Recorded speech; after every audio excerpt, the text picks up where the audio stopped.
Assalamualaikum warahmatullahi wabarakatuh. Om Swastiastu, Namo Buddhaya, salam kebajikan, salam toleransi. Yang terhormat Bapak Ibu Duta Pemuji, Uji Kinerja, Pendidikan Profesi Guru Tertentu, tahun 2025. Perkenalkan, nama saya Novia Nurwati, SAK.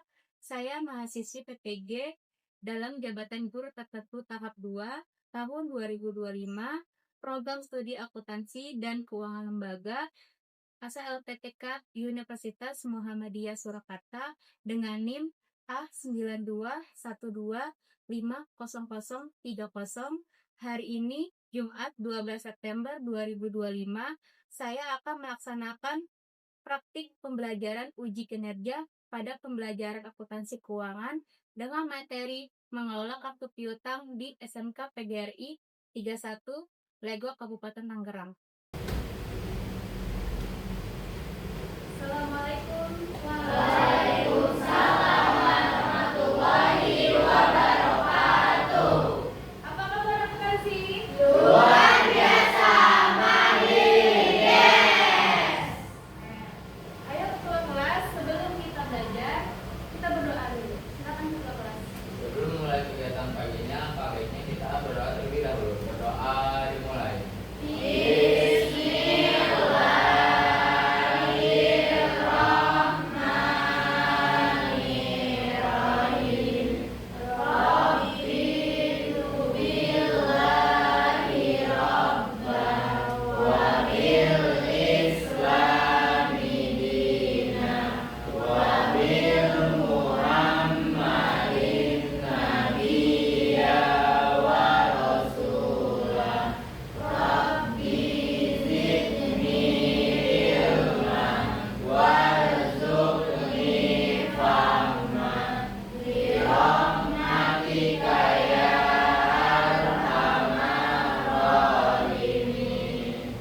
Memberi salam. Assalamualaikum warahmatullahi wabarakatuh. Waalaikumsalam warahmatullahi wabarakatuh. Ibu absen dulu ya. Kalau ada temannya yang sakit ataupun izin, infoin ke ibu ya. Oke, Ahmad Naufal, Hadir. Amanda Putri, Aulia, Chelsea Olivia, Ike Nurjana, Jihan Sakit Fajra, Kalisha, Tiara, Nazira, Raffi, Raihan, Rizky, Sarah, Saskia, Siti, Siti Yahya, Suci Nur Aini, Suhi Batu, Sulis, Safira. Oke, masuk semua ya. Mantap hari ini. Coba ibu pengen lagi. Apa kabar akuntansi? Luar biasa, mahir, yes. Tepuk tangan untuk kita semua. Oke, sebelum kita belajar, ibu ingin kita menyanyikan lagu nasional dulu, Indonesia Raya. Yang ibu mau Jihan memimpin Brijen untuk teman-temannya. Ayo, Jihan. Kita menyanyikan lagu nasional sebagai bentuk jiwa nasionalisme kita dan cinta tanah air kita terhadap bangsa. Hiduplah Indonesia Raya tertua. Indonesia, tanah airku, tanah tumpah darahku. Di sanalah aku berdiri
kamu tidak sanggup menahan lelahnya belajar, maka kamu akan sanggup menahan pedihnya kebodohan. Nah, kemarin kita bahas apa sih? Tentang penjualan secara kredit, Bu. Penjualan secara kredit. Apa itu maksudnya?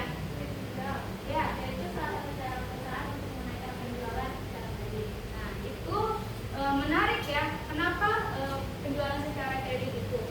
Untuk menarik pelanggan dan mempertahankan pelanggan. Maka timbullah yang namanya piutang. Nah, materi kali ini yaitu mengelola kartu piutang. Dari piutang ini kita kelola ke kartu piutang. Ya. Tujuan pembelajaran hari ini, peserta didik mampu menjelaskan pengertian piutang. Yang kedua, peserta didik mampu menjelaskan jenis-jenis piutang. Yang ketiga, peserta didik mampu mengumpulkan mutasi piutang ke kartu piutang.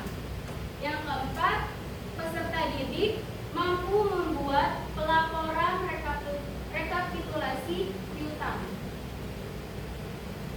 Kartu piutang, pengelolaan kartu piutang menjadi hal yang sangat penting untuk dilakukan oleh sebuah entitas bisnis. Piutang merupakan hak entitas bisnis atas pembayaran dari entitas bisnis lain akibat penyerahan barang dagang atau jasa secara kredit.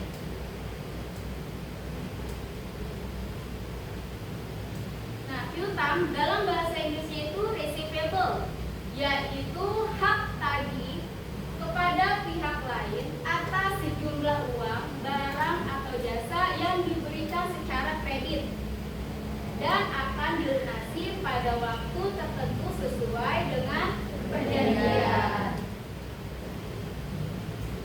Oke, di sini ada jenis-jenis piutang. Yang pertama ada piutang usaha, dagang, dan wesel.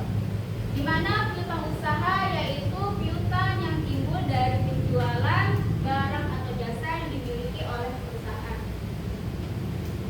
Piutang dagang ialah tagihan perusahaan kepada pelanggan sebagai akibat adanya penjualan barang dagang atau jasa secara kredit yang tidak disertai dengan surat perjanjian secara formal. Selanjutnya, piutang wesel, yaitu piutang berupa perjanjian tertulis dari debitur kepada kreditur untuk membayar sejumlah uang yang tercantum dalam surat perjanjian pada waktu tertentu di masa yang akan datang. Jadi, kartu piutang dalam bahasa Inggris receivable subsidiary, yaitu catatan akuntansi yang berbentuk buku pembantu piutang yang memuat perincian mutasi piutang perusahaan untuk semua debitur. Oleh karena itu, penting dalam mengelola piutang karena dengan membuat kartu piutang, perusahaan dapat mengetahui perincian mutasi piutang dari setiap debitur perusahaan. Nah, di sini ada tugas pokok bagian pengelolaan kartu piutang. Yang pertama, mencatat transaksi keuangan yang mengakibatkan perubahan piutang pada setiap debitur, meliputi transaksi penjualan kredit serta retur penjualan kredit dan penghapusan piutang yang tidak tertagih. Yang kedua, melakukan pengawasan terhadap syarat pembayaran setiap debitur. Yang ketiga, melakukan pengawasan terhadap nilai kredit maksimal yang diberikan kepada setiap debitur agar setiap bagian perusahaan melakukan pengecekan terhadap transaksi yang dilakukan. Nah, di sini di kartu piutang ada dokumentasi dari mutasi ke kartu piutang. Yang pertama ada faktur penjualan, yang kedua ada memo atau nota kredit, yang ketiga bukti penerimaan kas, yang keempat bukti memorial, yang kelima ada memo kredit dari bank.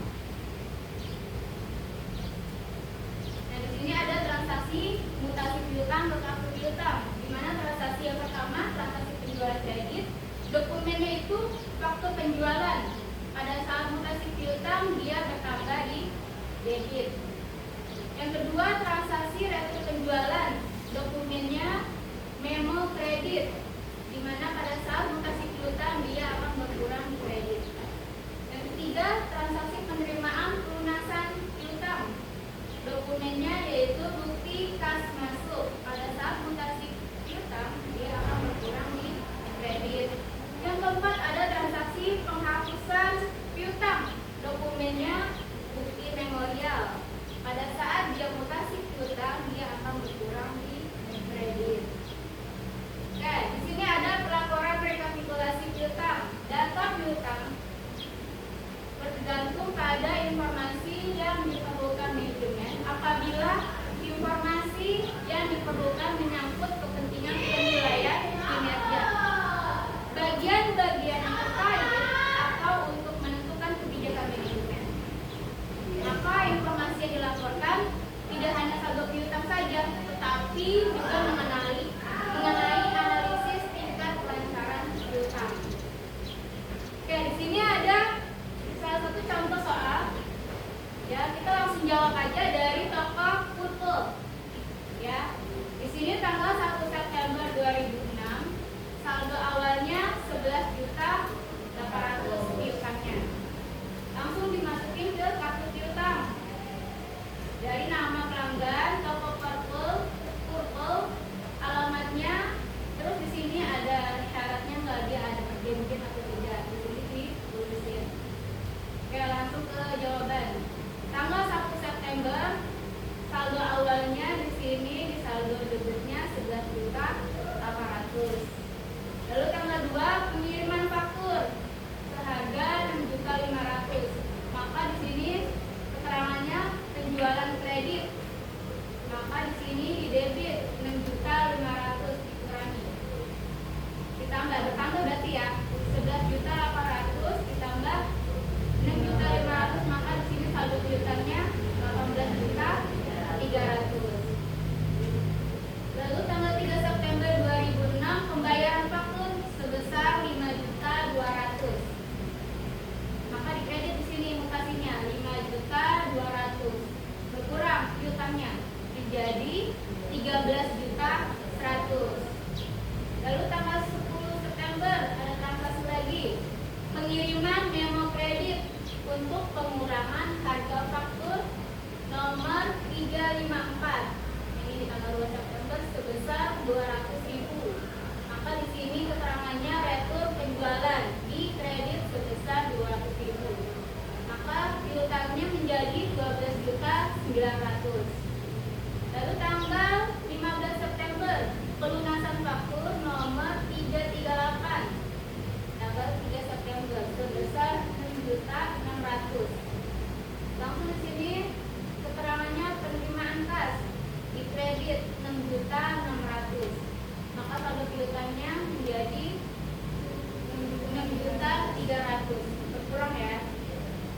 Rp57.375.000. Nah, jadi di date-nya itu Jun, tanggal 8, di description-nya ada toko laris, terus di nomornya kita tulis BKM 601, di casting pay-nya atau di debitnya kita tulis sebesar Rp50.370.000. Nah, di kreditnya juga ditulis sama seperti yang di debit. Yang kedua ada nanti tanggal 13 itu diterima tagihan dari toko baju atas waktu nomor FPJ 50002 tanggal 15 Mei 2023 DKM 602 dengan saldo Rp51.675.000. Nah, di sininya kita tulis tanggal 13. Di sininya kita tulis toko baju dengan nomor BKM 602 dengan saldo di debitnya Rp51.675.000. Nah, sama seperti yang di atas. Jadi di kreditnya juga kita tulis Rp51.675.000. Tanggal 15 Juni diterima tagihan dari toko lancar atas faktur nomor FPD 503 tanggal 23 Mei 2023 nomor PKF 603 dengan saldo Rp63.450.000. Nah, jadi kita tulis juga sama seperti yang di atas. Tanggal 15 toko lancar BKMK nomor 603 sebesar Rp63.450.000. Sama ya seperti di atasnya Rp63.450.000. Nah, tanggal 16 Juni dijual barang dagang secara tunai dengan nota kosan sebesar Rp2.400.000 BKM 604. Nah, jadi ini deskripsinya karena penjualan, jadi deskripsinya masuk penjualan. Terus di nomornya itu BKM 604 dengan nominal 2.400.000. Terus masukin ke sales of merchandise karena kita menjual barang, jadi 2.400.000 juga. Nah, di tanggal 22 Juni dijual barang dagang secara tunai dengan nota kosan sebesar Rp9.225.000 dengan nomor BKM 605. Karena yang tadi sama, masuknya ke penjualan juga, jadi deskripsinya penjualan,